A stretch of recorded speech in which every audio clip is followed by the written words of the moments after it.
Halo guys, Assalamualaikum warahmatullahi wabarakatuh. Jumpa lagi dengan saya, Anu MT. Pada kesempatan ini, saya akan membahas tentang asuhan keperawatan, hematologi, dan pemeriksaan fisik pada gangguan sistem hematologi. Yang mana pembahasan ini merupakan pembahasan bagian kedua dari sistem hematologi. Bagian pertamanya yaitu anatomi fisiologi sistem hematologi yang telah saya share ya sebelum video ini. Silahkan dilihat video sebelumnya. Oke. Semoga video ini bermanfaat buat teman-teman semuanya ya. Jangan lupa like, subscribe, and share. Terima kasih. Langsung saja untuk pembahasan asuhan keperawatan pada gangguan sistem hematologi.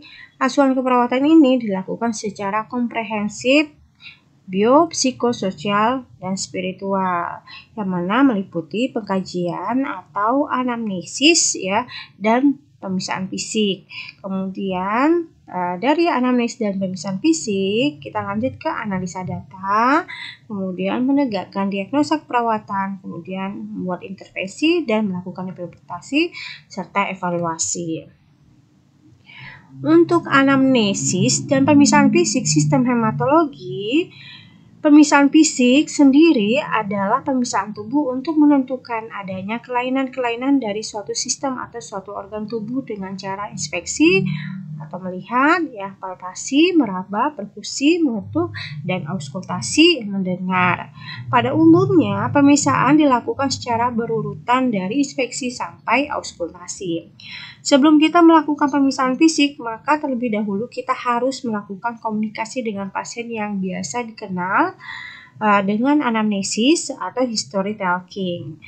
Anamnesis penting sebelum memeriksa atau melakukan pemeriksaan fisik dilakukan dan dapat membantu pemeriksa di dalam mengarahkan diagnosis penyakit. Begitu pentingnya anamnesis ini sehingga kadang-kadang pemeriksaan fisik belum dilakukan, diagnosis sudah dapat diprediksi. Anamnesis sistem hematologi yang pertama itu adalah menjalin hubungan trust ya, mengucapkan salam, kemudian berjabat tangan dan memperkenalkan diri. Ya. Selanjutnya melakukan komunikasi terapeutik ya. Nah, yang kedua melakukan informed consent ya, apakah tindakan diterima atau ditolak. Yang ketiga mengumpulkan data pribadi ya, nama, umur, agama, alamat, dan pekerjaan serta asal-usul pasien. Yang keempat mengumpulkan data keluhan utama, menanyakan keluhan utama dan berusaha memastikannya. Yang kelima, menggali riwayat penyakit. Ya, yang pertama menggali riwayat penyakit sekarang dengan keterangan dan teratur sedapat mungkin secara kronologis berkenaan dengan perkembangan penyakit yang diderita mulai dari timbulnya gejala sampai sekarang. Kemudian melakukan anamnesis sistem organ yang berkaitan, sistem kulit ya, dimulai dari sistem kulit, kemudian sistem saraf dan indera, sistem otot, tulang dan sendi, sistem endokrin, sistem respirasi, sistem kardiovaskular, dan sistem reproduksi ya yang berhubungan dengan hematologi. Kemudian yang berikutnya memperluas anamnesis yang memungkinkan atau yang kemungkinan berkaitan dengan sistem lain. Menggali riwayat penyakit sekarang dan dahulu untuk menilai hubungan antara penyakit sekarang dengan penyakit yang dahulu. Menelusuri tentang riwayat pengobatan sebelumnya. Menelusuri penyakit keluarga dan lingkungan. Ya, dengan menanyakan apakah ada anggota keluarga yang menderita atau pernah menderita gangguan yang sama, menanyakan pendekatan dengan anggota keluarga yang sakit tersebut jika ada yang sakit ya. Kemudian melakukan cek silang ya, menarik kesimpulan dari anamnesis, menentukan diagnosis diferensial. Nah, indikasinya ya pemisahan diagnostik Fisik sistem hematologi dilakukan untuk pertama, kelengkapan dari rangkaian anamnesis yang dilakukan pada pasien, mengetahui diagnosis penyakitnya, membantu dokter untuk melakukan tindakan selanjutnya, mengetahui dan perkembangan serta kemajuan terapi. Yang terakhir itu dipakai sebagai standar pelayanan di dalam memberikan pelayanan paripurna. Nah, pemisahan fisik sistem hematologi, yang pertama pasien dibaringkan terlebih dahulu ya, mendatar. Kemudian kepala disanggah dengan satu batal ya, pemeriksa berada di sebelah kanan pasien. Ya. Kemudian melihat penampilan umum dari kepala sampai ujung kaki, perhatikan apakah pasien pucat, apakah ada icterus, ada tanda-tanda perdarahan dan bekas garukan. Kemudian bagian kepala atau wajah, perhatikan rambutnya, kedua belah mata dan mulut. Catat apakah ditemukan anemia seperti pucat, icterus, injeksi, dan perdarahan. Nah, untuk yang tangannya ya, perhatikan secara cermat pada tangannya. Apakah ada koilonychia kuku ya, inspeksi lipatan palmaris untuk menunjukkan kepucatan ya, biasa berkukurut di bagian kukunya. Periksa nadi pasien ya. Biasanya takikardi dapat ditemukan pada pasien yang anemik. Apabila terdapat purpura, perhatikan luas dan distribusinya dari TQ sampai ekimosis. TQ terabah atau tidak, purpura yang teraba menunjukkan vasikulitis sistemik. Nah, perhatikan adanya kelainan artritis reumatoid atau artritis gout pada pasien dengan gangguan hematologi. Nah, yang berikutnya, bagian toraks ya, lakukan pemisahan auskultasi paru dan jantung. Di bagian paru dan jantungnya itu harus kita lakukan pemisahan toraks ya, dengan cara auskultasi. Yang keenam, pemisahan abdomen. Ya, pasien dibaringkan mendatar lagi. Ya, tadi bisa kita lakukan secara berbaring ya, yang toraks ya. Ketika kita mau mengauskultasi jantung. Nah, ketika kita mau auskultasi paru ya, bisa berduduk, bisa juga dalam keadaan berbaring terlentang ya. Kalau kita ingin mendengarkan atau mengauskultasikan bagian belakangnya, harus duduk ya, supaya maksimal hasilnya. Untuk pemisahan abdomen, pasien dibaringkan mendatar lagi, kemudian periksa abdomen secara cermat, terutama untuk menentukan splenomegali, hepatomegali, kelenjar para aorta, kelenjar inguinal, dan adanya massa pada testis. Nah, yang berikutnya yang ketujuh, pasien disuruh duduk tegak ya. Setelah tadi, pasiennya kita anjurkan untuk duduk ya dengan punggung yang tegak dan lakukan pemisahan kelenjar dari arah belakang ya. Jadi kita dari belakang usahakan mengidentifikasi setiap kelompok kelenjar dengan jari-jari tangannya. Ya, dari jari-jari tangan perawat. Pertama, mula-mula lakukan palpasi kelenjar submental yang terletak tepat di bawah dagu, lalu kelenjar submandibula yang teraba di bawah sudut rahang. Kemudian kita palpasi rantai jugular yang terletak anterior dari M. sternocleidomastoideus, dan kemudian kelenjar triangularis ya posterior yang terletak di bagian posterior M. sternocleidomastoideus. Kemudian palpasi regio oksipital untuk menentukan kelenjar oksipitalnya.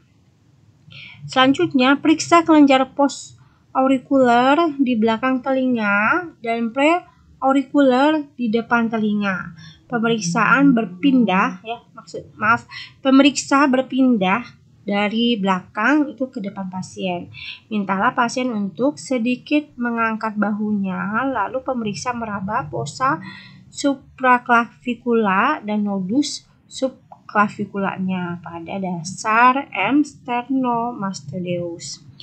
Periksa kelenjar aksila dengan cara menganjurkan pasiennya itu mengangkat lengan ya, atau angkat lengan pasien, dan dengan tangan kiri lakukan palpasi pada aksila kanan. Pemeriksa meraba dengan jari-jarinya setinggi mungkin ke dalam aksila. Pemeriksaan pada aksila kiri dilakukan sebaliknya.